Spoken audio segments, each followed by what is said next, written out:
Hey, how you guys doing? This is Chris. This is the Facebook right here, and I got Instagram over here. 1 second. Just checking the connection. Okay, we are live on Instagram. That's Instagram. We have Facebook over here. There's two cameras. I'm going to try to do this dually, and dually, is that even a word? Try to do it at the same time here. So we have today on our episode of Q&A Weekdays.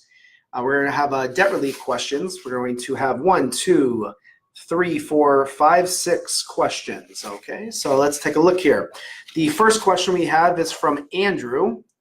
Andrew is, can I just, oh, wait, hold on. I can't read today, sorry. Can I enroll just my debts and leave my wife's debt out of the debt relief program? The answer is, depending on, of course, your guys' financial situation, the majority of the time you're able to do that, to just enroll your debts. Of course, if the debts you have are in her name as well, you would have to enroll her into the program. But if she has debts on her own, you definitely can leave her out of the process and just put yourself into the program when it comes to the debt settlement process. So yes, you can in most case scenarios. The second question we have here is going to be from Kelly. Do I have to enroll all my debt into the program? Let's see here from Kelly. Sorry about that. Usually you do when it comes to your unsecured debts. Reason being is these credit card companies, they do soft inquiries on your credits every 2-3 months, and if they notice that there's debts that are being paid on time while you're in the program of debt settlement, which of course your debts are falling behind because you're in a financial hardship. The reality is those creditors probably won't be very happy that other debts are being paid, and they actually may affect your settlements when you go through that process. So of course, this program is made to get out of debt. Your situation, if you're trying to keep credit cards to stay in debt, it doesn't really go with the actual program itself. Again, these credit card companies will get kind of upset that Discover's getting paid and they're not. So the reality is that when you get into the program with your unsecured debt, if you have like a little tiny credit card, a $400 or $500 credit card, you could probably leave that out. But the majority of the time, we want to enroll all your debt into the process. Okay, Kelly. And we got a question from Phil. Phil, will I get sued if I don't pay my creditors? Well, when you're getting into the process of debt settlement or a debt relief program, you're in a situation of a financial hardship. So the reality is that these creditors are not getting paid, even if you weren't in the program or if you're doing this on your own. What I think these credit card companies, what I know these credit card companies, they do have the ability to sue you if they do not receive payment or any type of updates on the accounts.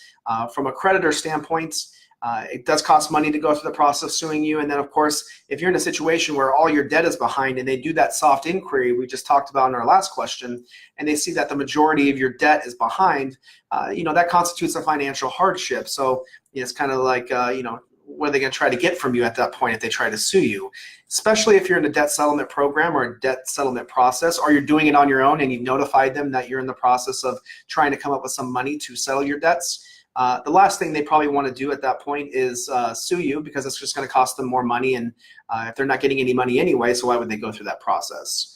So to answer your question, they do have the ability to go after their money, but the likelihood is pretty small at that point. Next question we have is from Girls.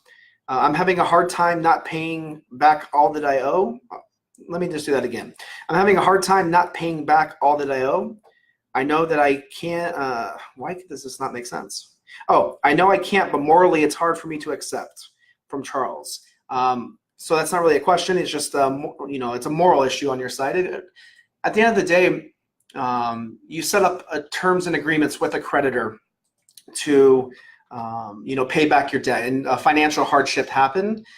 If a creditor agrees to settle your debts for less than what you currently owe, and they have that new terms and agreements, they've agreed to a new term.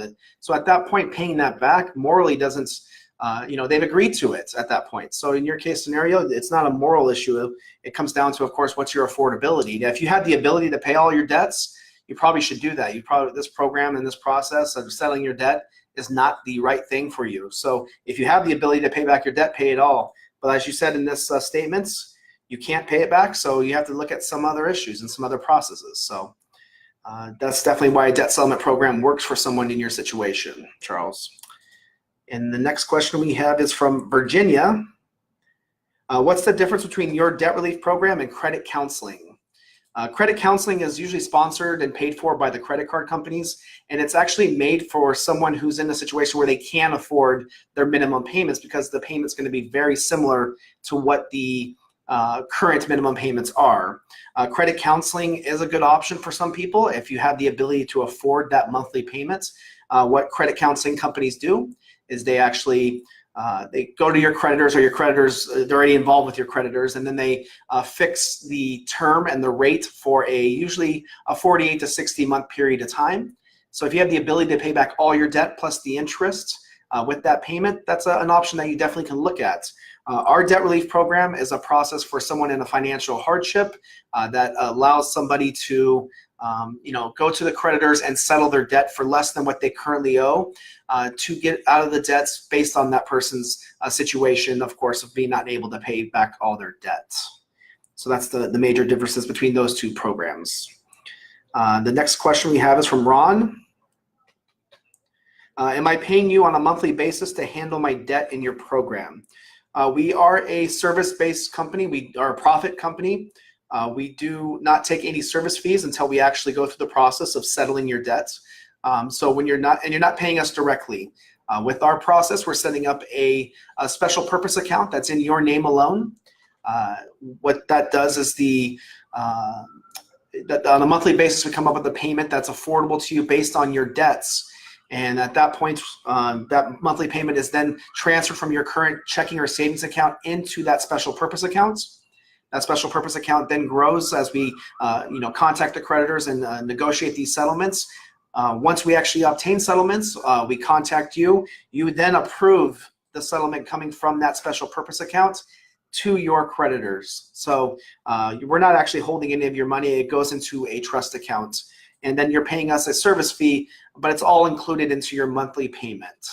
That service fee usually ranges between 18 and 25% of the enrolled debt. And we're very transparent about that. If you decide to go through the process like this, it's all included into your documents on your side of things. That is from Ron. So those are the questions we have for today, for today's Q&A weekday. Thank you very much, Facebook over here and Instagram over here.